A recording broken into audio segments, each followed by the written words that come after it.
পালা কীর্তন আপনারা শুনবেন। তার পূর্বে আমাদের রাধা দামোদর ঠাকুর কর্তৃপক্ষের পক্ষ থেকে আমরা মাননীয় কীর্তনিয়াকে এবং তার সম্প্রদায়কে চন্দন এবং ফুলের মালা দিয়ে বরণ করে নেব। তো আমাদের বরণ পর্ব শুরু করছি। প্রত্যেককে উলুধ্বনি দিয়ে স্বাগত জানানোর জন্য বলবো। যারা চন্দন এবং মালাগুলি নিয়ে আসো তাদেরকে মঞ্চে আসতে বলছি।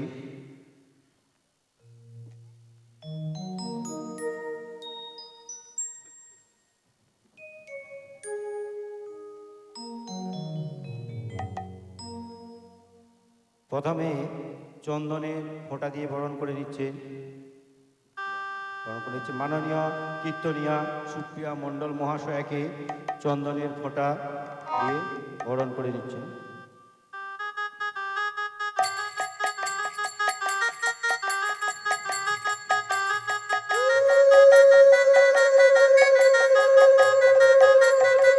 তারপর ফুলের মালা পরিয়ে বরণ করে নেওয়া হচ্ছে মাননীয় কীর্তনিয়া সুপ্রিয়া মণ্ডল মহাশয়কে।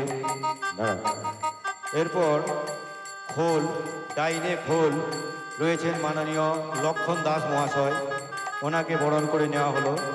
তারপর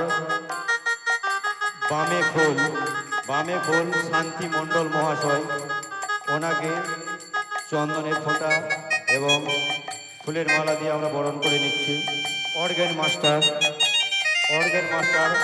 হারাধন গায়েন মহাশয়, ওনাকেও আমরা বরণ করে নেব।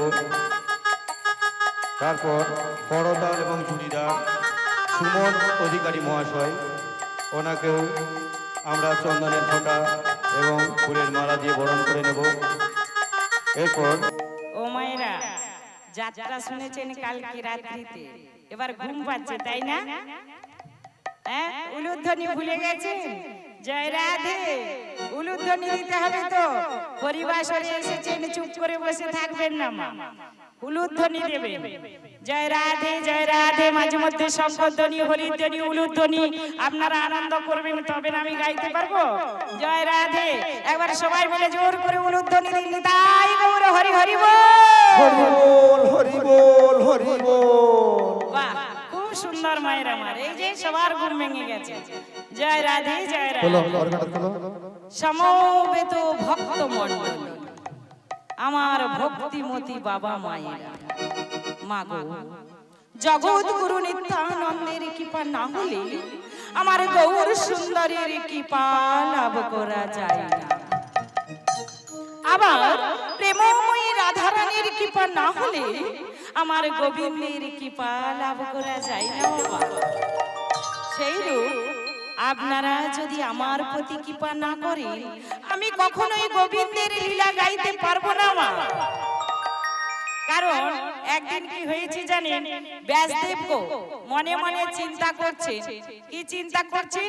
যে আমি নাকি গোবিন্দের সমস্ত লীলাকে শেষ করে ফেলেছি। যেই না ব্যাসদেব মা মনে মনে চিন্তা করলেন যে আমি গোবিন্দের সমস্ত লীলাকে শেষ করে ফেলেছি, এই না বলে মা যেই না তেলটি মেখে আর স্নান করতে গেছে মা, এমন সময় কি হয়েছে? একটি চড়ুই পাখি সে কি করছে না, সেই ব্যাসদেব স্নান করবে তার সম্মুখে এসে শুধু কুচুর মুচুর আওয়াজ করছে। আর কি করছে?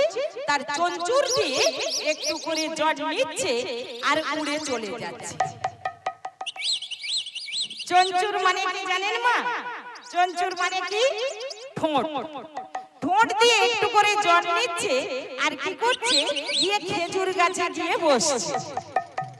এবার ব্যাসদেব মনে মনে চিন্তা করছে যে আমার সম্মুখে ও বাবা বারবার যদি একটা পাখি এসে এইভাবে ডুব দেয় আর একটু করে জল নেয়, নিয়ে খেজুর গাছের গোড়ায় বসে, তখন চিন্তা করছে যে এ কি করছে। তখন ব্যাসদেব জিজ্ঞাসা করছে, এ চড়ুই তুমি কি করছো গো? আমার সম্মুখে আমি স্নান করব আর তুমি কিনা এসে একটু করে জল নিচ্ছ আর গিয়ে কিনা বসছো খেজুর গাছের ডালে, ব্যাপারটা কি? বলছে, শোনো, তুমি এখন কথা বলে সময় নষ্ট করো না। কেন? না তুমি কি করতে এসেছো? না কেন? আমি স্নান করতে এসেছি। তাই যদি হয় তাহলে তাড়াতাড়ি স্নানটা করে ফেলবে।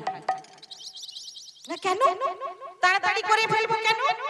না তুমি জানো না এই জলটাকে আমি এক্ষুনি তুলে শেষ করে দেব। হরি বল।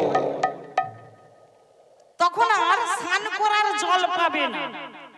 কত বড় কথা বলছে মা! একটা চড়ুই পাখি কিনা তার ঠোঁট দিয়ে কতটা জল ধরে? কতটা জল ধরবে গো ও ঠাকুমা? কতটা জল ধরবে? কি এইটুকু? তাহলে জলটা তুলে নিয়ে গিয়ে কোথায় রাখবে? বলছে তুমি এই জলটাকে তুলে শেষ করে দিয়ে কোথায় রাখবে জলটা? বলছে শোনো, কথা বলো না। এই জলটাকে কোথায় রাখবো জানো? ওই খেজুর গাছের পাতার ভেতর। বাবা, তোমার এত বড় ক্ষমতা যে এই জলটাকে তুলে দেবে ঠোঁট দিয়ে, আর আমি স্নান করার জল পাবো না? তখন ব্যাসদেব যেই এই কথা বলেছে, বলছে শুনুন, আপনি যদি গোবিন্দের লীলালিকে শেষ করে দিতে পারেন তাহলে আমি বা কেন পারবো না এই জলটাকে শেষ করতে? যেই না বলেছে ব্যাসদেব বলছে চড়ুই, বলো চড়ুই, তুমি কে? একবার বলো তুমি কে? তখন বলছে তুমি আমায় চিনতে পারলে না? আমি হলাম তোমার গোবিন্দ। আরে যেই না বলেছে বলছে প্রভু আমি বড় ভুল করেছি প্রভু, আমায় ক্ষমা করে দিন প্রভু। দেখুন মা, ব্যাসদেব জালিকে শেষ করতে পারে না।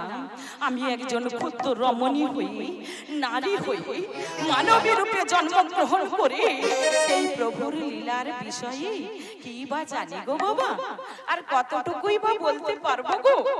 তবে মা গো, গুরু কৃপা হি কেবলম, যাহার কৃপায় কিছু মাত্র বলার চেষ্টা করছি তিনি হলেন আপনাদের সুপরিচিত কীর্তনিয়া চাইনা বিশ্বাস মহাশয়ের চরণে প্রণাম জানিয়ে, আসরে উপস্থিত সাধু গুরু বৈষ্ণব মণ্ডলীর চরণে প্রণাম জানিয়ে শুরু করছি আজ প্রভুর কিছু লীলা কথা।